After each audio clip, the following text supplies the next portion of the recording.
Coucou les amis, allez, venez, on va vite parler des CV parce que récemment je vous ai parlé les opportunités de travail ici au Prince Edward Island et ce que je vous ai dit c'est que euh, ce qu'il vous demande seulement, c'est d'envoyer vos CV, c'est-à-dire que le CV, c'est le plus important. C'est ça qui va te permettre d'aller aux prochaines étapes qui est l'entretien. Donc, si ton CV n'est pas bien, on va jamais t'appeler. OK?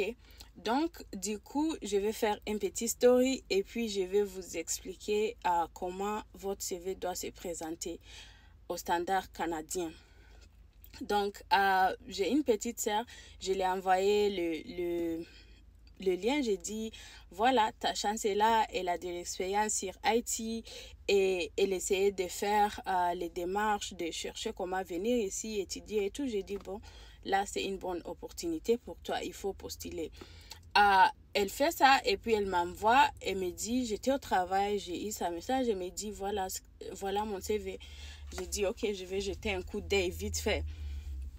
Dès que j'ouvre son CV, je trouve qu'elle a écrit, en un coup d'œil, je vois qu'elle a écrit qu'elle parle anglais-français.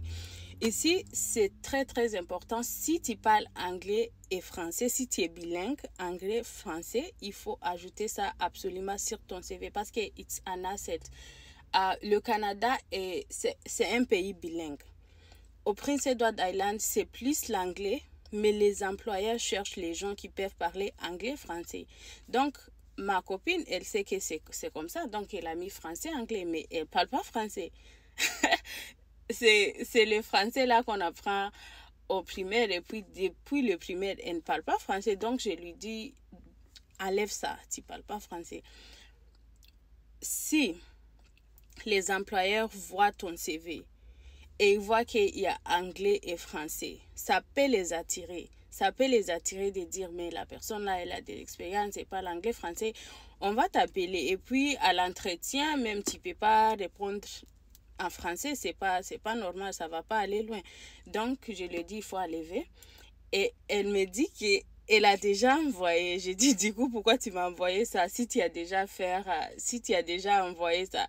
Donc, c'est pour cela que j'ai dit, waouh, c'est très important parce que là, elle risque de ne pas avoir la chance. Elle risque d'avoir la chance trop près. Elle risque d'être appelée, mais quand on va la demander de parler français, elle va pas pouvoir parler français. Donc, c'est pas bon de mentir. Et dans le site, on a bien écrit, il faut pas mentir. Donc, je sais pas. Deuxièmement, j'ai eu des demandes, comment on écrit le CV, vous pouvez m'aider, vous pouvez faire ça. Pour le moment, ce que je peux faire pour vous aider, c'est vous envoyer le lien. Si ça ne marche pas, si vous avez des questions, je peux répondre à vos questions. Mais pour le moment, je peux pas vraiment beaucoup faire. Mais si vous voulez que je vous fasse le CV, il faut me payer. Si vous voulez que je rentre, je regarde vos CV, je vous fais un CV, vous allez me payer. OK? Mais là, je vais un peu vous dire de ce qui est important sur vos CV canadiens, ok?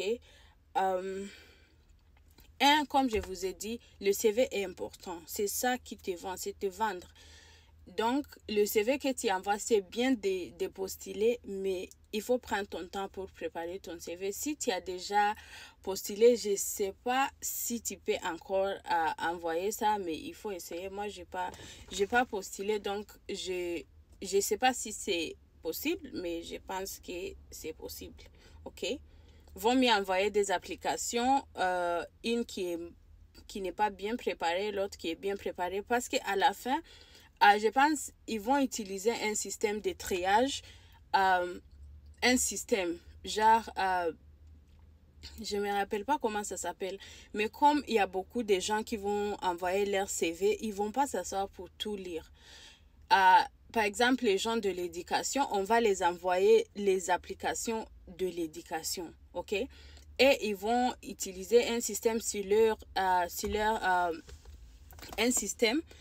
Et ici, si tu es enseignante, par exemple, il y a le job description. En tant qu'enseignante, c'est quoi que ils cherchent quoi pour les enseignants, pour les caregivers, par exemple, pour les caregivers, ils cherchent quoi? Les choses qu'ils vont chercher, par exemple, si ton CV, tu es bilingue, si tu as les formations si tu as les formations en First Aid et CPR, ça, même pour les enseignants, ici, si tu travailles, c'est très important d'avoir ça si tu es au travail ici. Donc, il y a des choses comme ça qu'ils vont trier et puis des qualités.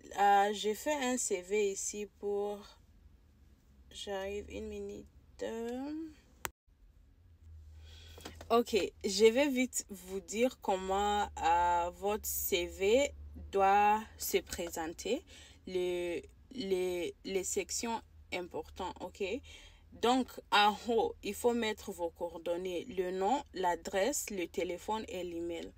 Pour l'email, il faut utiliser votre email professionnel. Par exemple, pour moi, ici sur TikTok et autres, c'est Princeton Glamour. Ça, c'est mon business. Ça, c'est pas professionnel. Si je suis en train de faire une application pour un travail d'enseignant, je ne vais pas utiliser mon email princetonglamour@gmail.com. Non. Je vais utiliser mon email avec mon nom priscilla.iradukunda@gmail.com. Donc, si vous avez des emails non professionnels, il faut créer des emails professionnels. Ensuite, une courte introduction professionnelle ou objectif carrière. Exemple, objectif carrière. Par exemple, je fais un truc pour les électriciens. Tu dis électricien qualifié avec plus de 5 ans d'expérience dans l'installation, maintenance et la réparation des systèmes électriques, résidentiels et industriels. Je cherche à utiliser mes compétences techniques et ma connaissance des normes de sécurité pour contribuer à des projets au Canada ou à l'international. Ça, c'est un CV, c'est les objectifs carrière. Tout ça, c'est que je suis en train de vous dire. Vous pouvez vraiment faire le Google. Vous pouvez tout trouver sur Google, ok? Après ça, après vos objectifs carrière, vous allez écrire votre expérience professionnelle. Mettez en avant les postes que vous avez occupés en tant que... si vous êtes en train de faire une application d'éducateur, les postes que vous avez occupés en tant qu'éducateur, c'est ça que vous allez mettre en avant.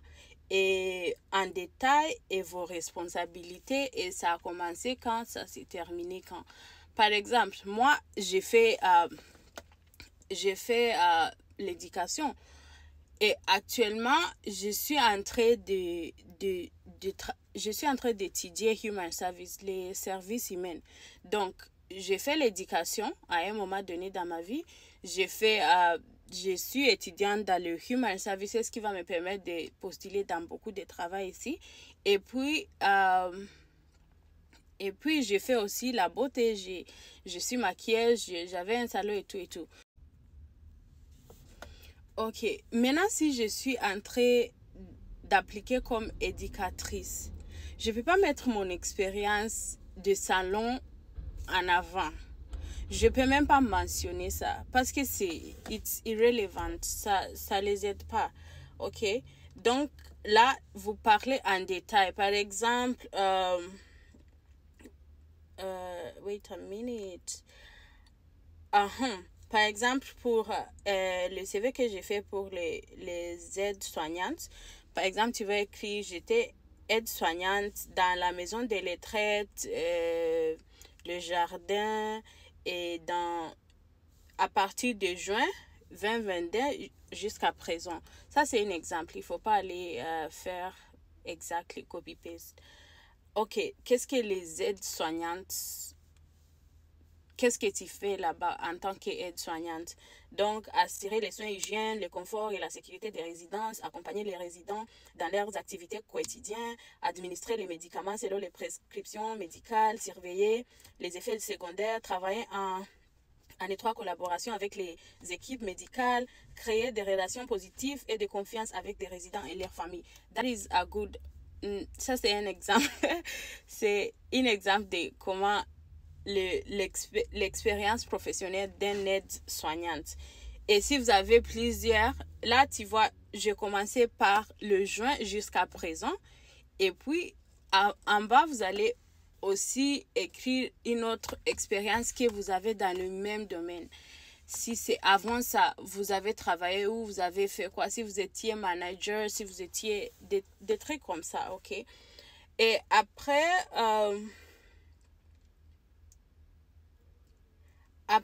vos expériences professionnelles, vous allez écrire les compétences. Parler de vos compétences pertinentes, comme les soins aux personnes âgées, l'administration des médicaments, le fait que vous pouvez travailler en équipe, le time management, c'est très, très important. Le time management ici, c'est très important. On va vous payer par l'heure, donc ils veulent savoir que tu ne vas pas gaspiller le temps au travail. Donc, le time management, le travail en équipe, what else?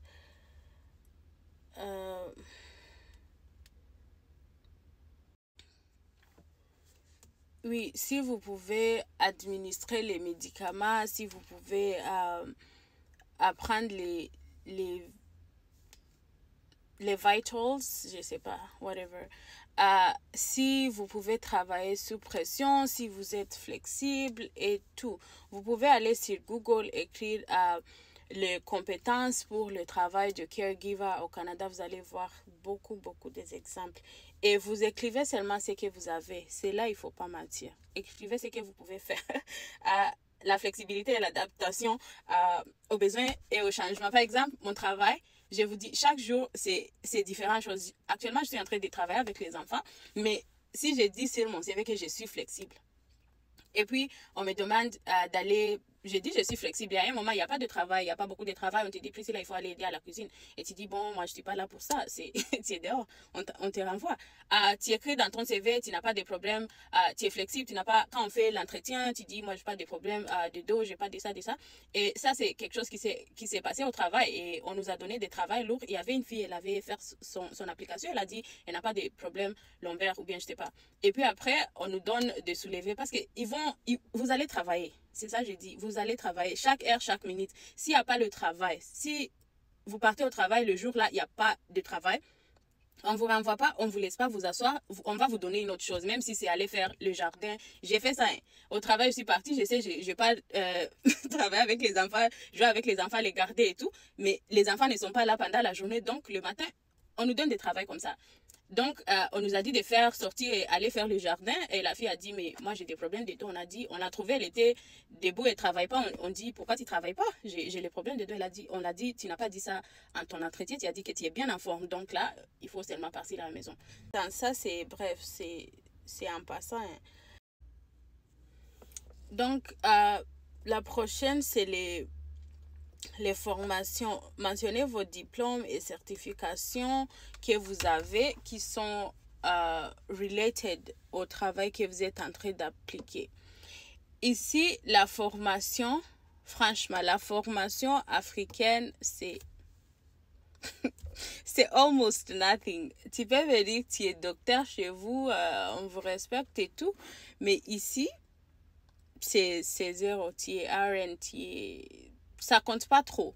Nos formations de la maison, de chez nous en Afrique, ça compte pas trop ici. Donc, si tu es vraiment quelqu'un qui tient à tes formations, désolé, ici, ça va pas marcher.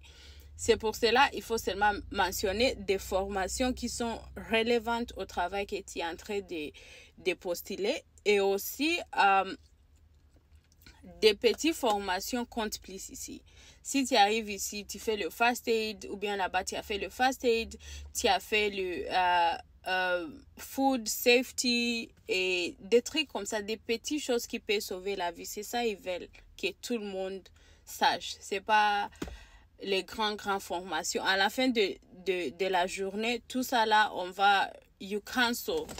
J'avais fait mes formations que j'ai fait au Kenya, ils ont tout annulé. Maintenant, ils m'ont fait l'équivalence de leur formation. Donc, maintenant, je suis au standard de leur formation. J'utilise plus mes formations. On ne compte pas ça. OK? Donc, il ne faut pas trop dire sur ça. Si tu n'as pas beaucoup de diplômes, ce n'est pas grave ici. Et puis, des références. C'est optionnel, mais vous pouvez ajouter que... Ils sont disponibles si demande, c'est tout. Et c'est tout, votre CV est prêt. Vous écrivez ça, vous envoyez ça à quelqu'un qui peut lire et vous dire, vous donner le feedback. Quand quelque chose est bien, même toi, tu vas voir, tu dis, ah, celle-là, je peux la donner le travail. Mais s'il y a des choses qui manquent, c'est surtout l'expérience. C'est surtout l'expérience et être honnête. À la fin de la journée, c'est Dieu qui donne, ok? Et c'est tout. Comme j'ai dit, je ne peux pas vous aider à faire vos CV, sauf si vous me payez. I'm a businesswoman at heart, ok? Allez, bisous, bonne journée.